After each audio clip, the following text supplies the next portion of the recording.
Non-standard, standard corporate portraits. What do I mean by that? Well, most of my clients, these are accounting firms, law firms, banks, financial advisors. Some of them are fairly large organizations. Some of them have multiple offices. And what they strive for is continuity. They want all of their corporate portraits to be uniform, to look similar, have the same lighting, have the same background. Sometimes everyone has to face in the same direction. They have pretty specific ideas in terms of what they want, and I've helped them develop those ideas. So we're after a measure of quality. We're after continuity, uniformity. But the downside of that is that it can reduce creativity. It can, in a sense, kind of suck the creative juices out of photography if you're going and repeating the same thing over and over and over again.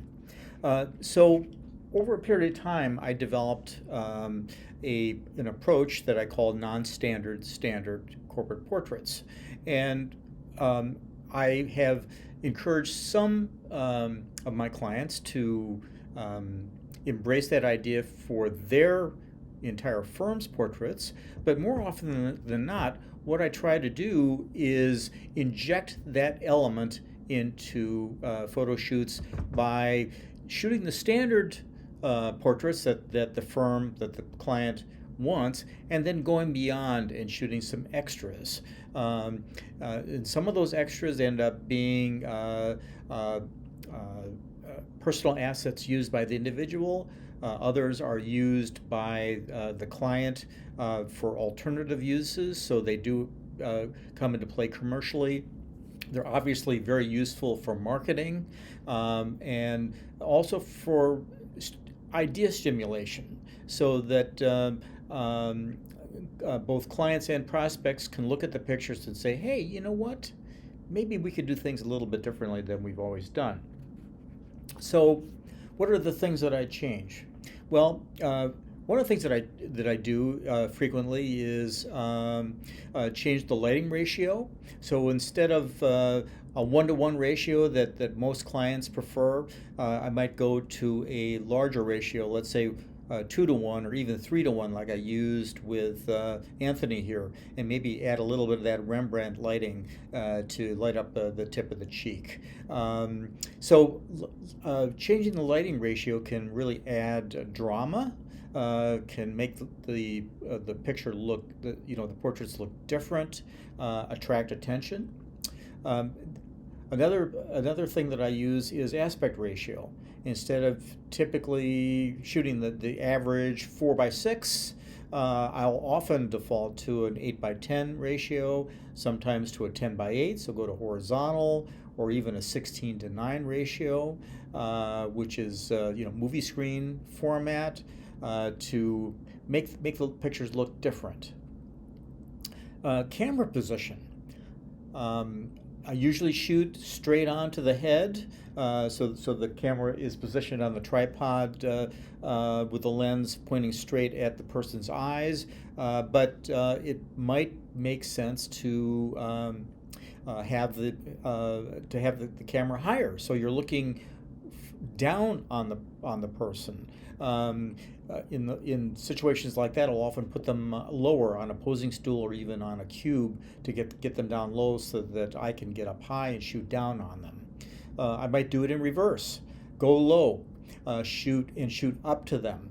And in the process, that's called the power position. So it gives them power. And in the process, perhaps maybe even get them to glance off camera. So I'm shooting up at them. They're looking over my head, so to speak. So camera position can really play into it, or even glancing off camera, even at a regular ratio, which can for example, like we did in these pictures. Background. I would say that 90% of my shooting is done on either a white background or some tone of gray, anywhere from dove gray to charcoal gray.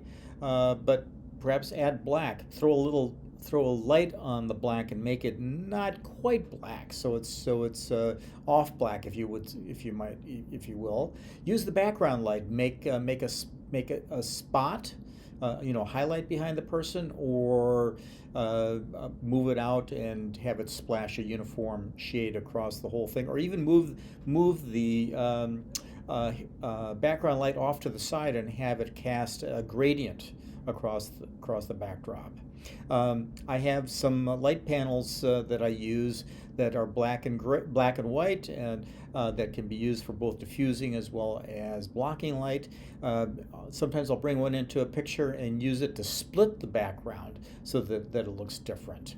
Like in this picture of Chelsea. So it just gives a different look. Might add a prop. Let's say put them on a chair.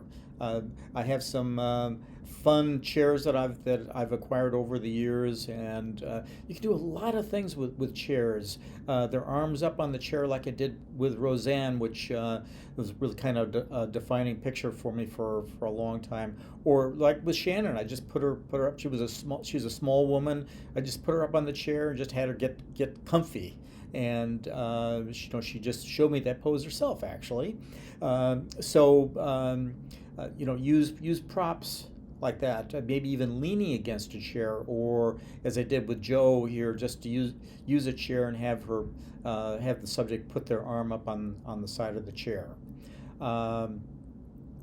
Posing stools. Use the posing stool not only as something to sit on, but maybe even bring it like into the picture itself, like I did with Sarah.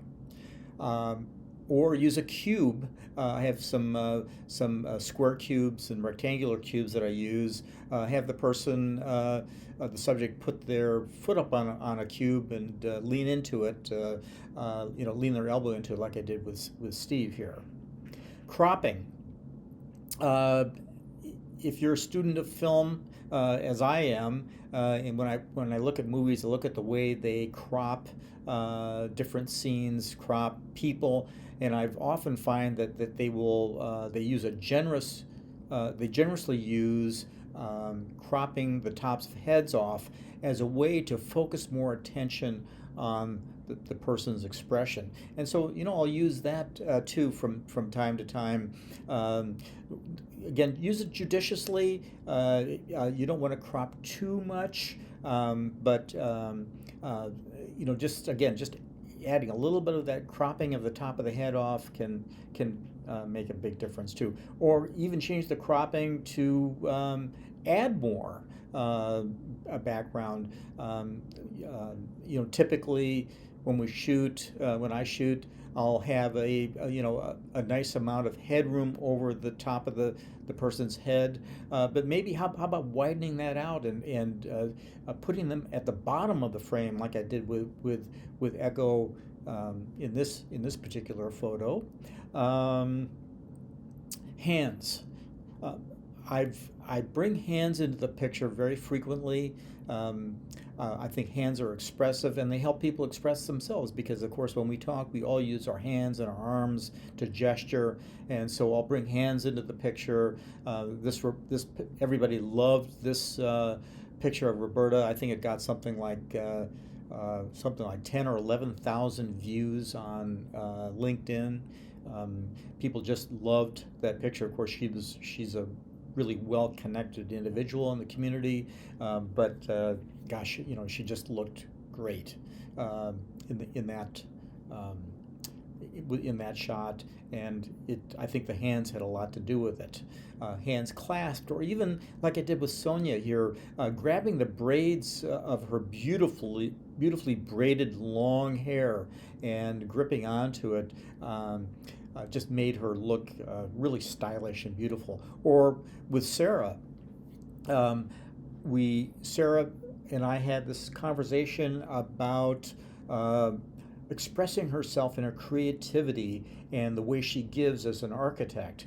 And so, I suggested to her that she kind of clasp onto her or touch her ears, as though she's listening, but also, and what that did for her is it gave her a measure of confidence, almost an in-your-face kind of look, and it really dramatically enhanced that photo. And she's gotten huge comments on that picture too.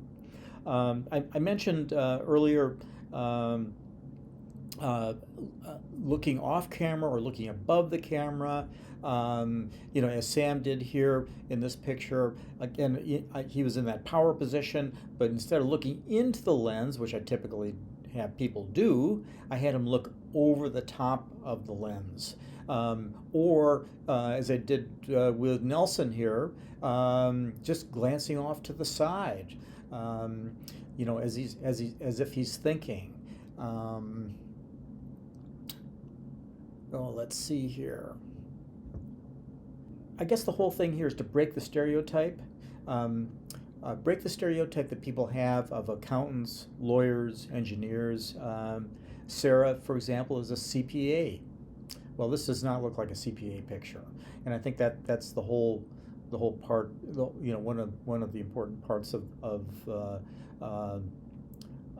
creating an outside the box kind of photo. Or with let's see here, like with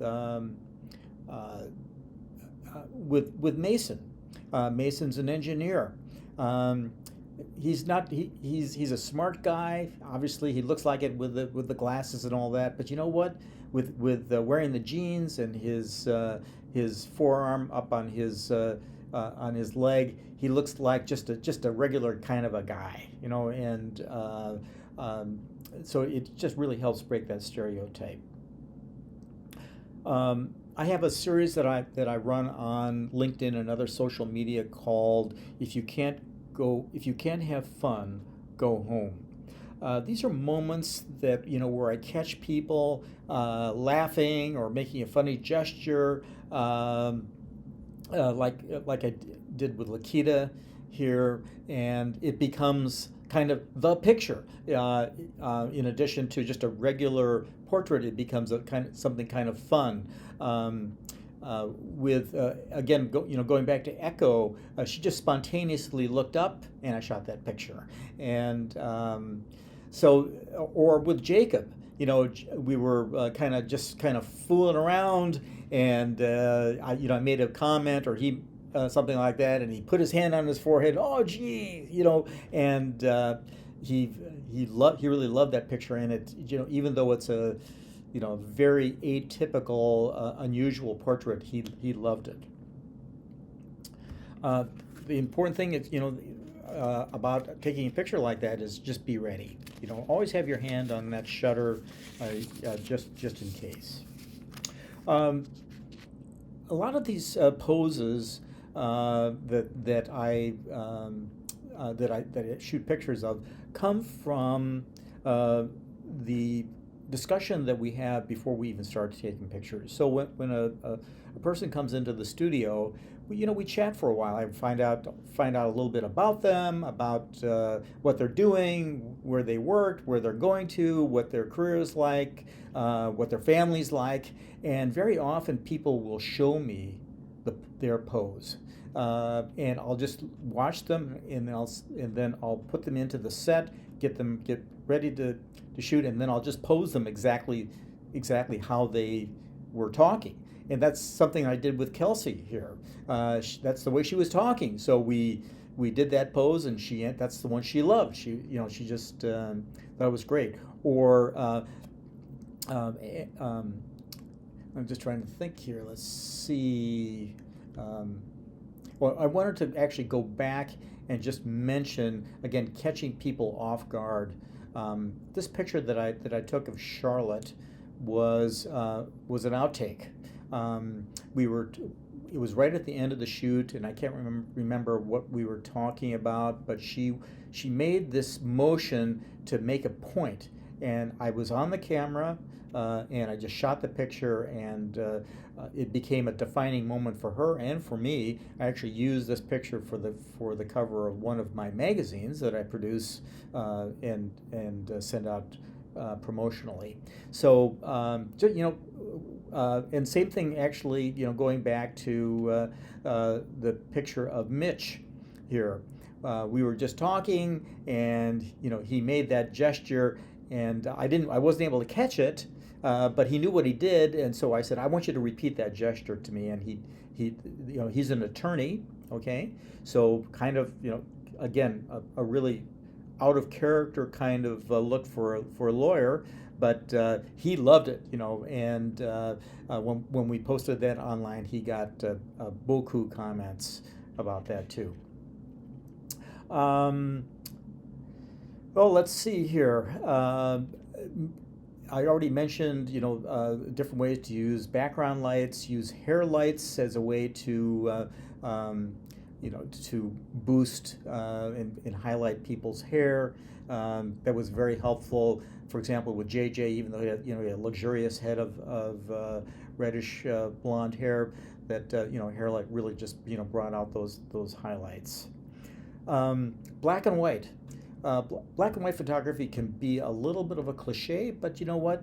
It can work in certain instances. I don't just do like a one-click black and white conversion. I tone each image to using a set of different variables to tone it to the exact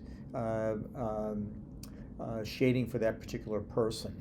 And that was particularly true for this life coach, as well as Kim here, who is an author that was used as an author picture. So just being very, very judicious with how I do that. Don't use it often, but when you do, spend some time and tone it properly, just as I did a totally different kind of a black and white picture here with Joe Tynan. Wardrobe. I encourage people to bring different changes of clothes. You never know what will work. Someone who comes in who's totally buttoned up might want to do something that's a little bit more unplugged. Let's say throw a leather jacket on, like as Angie did, or again going back to Kim, the scarf, or this very, very cool outfit. So this really great outfit like Michaela was wearing. She came in, did her regular portrait in more traditional apparel, and then she said, but she came in actually wearing this jacket. That's right. She came in wearing this jacket, and I said, God, I really want to get some pictures of you wearing this cool jacket. And so she put it back on after we finished the regular shooting, and she gave me this gave me a great look here, because I think the jacket really made her feel different. The whole thing is, I mentioned one or two times before earlier about the idea of shooting outside the box. And that term actually came from a client. I was shooting this young accountant for one of my big clients, and I took this picture of Jess, and she loved it. And when she looked at her picture, she said, wow, that's outside the box. And so it became a handle for me. An outside the box picture has endurance. It can be long lasting. And this one of Jess is kind of proves the point. It was taken over 8 years ago. She's 8 years older now. She has moved on from being a junior accountant to now she's a CFO of a company, owns her own company in addition to that. And she just very recently sent me a message and said this picture is still her favorite picture of all time. So bottom line is think outside the box, shoot outside the box, go for photos that are non-standard, and I think you'll be pleased with the results.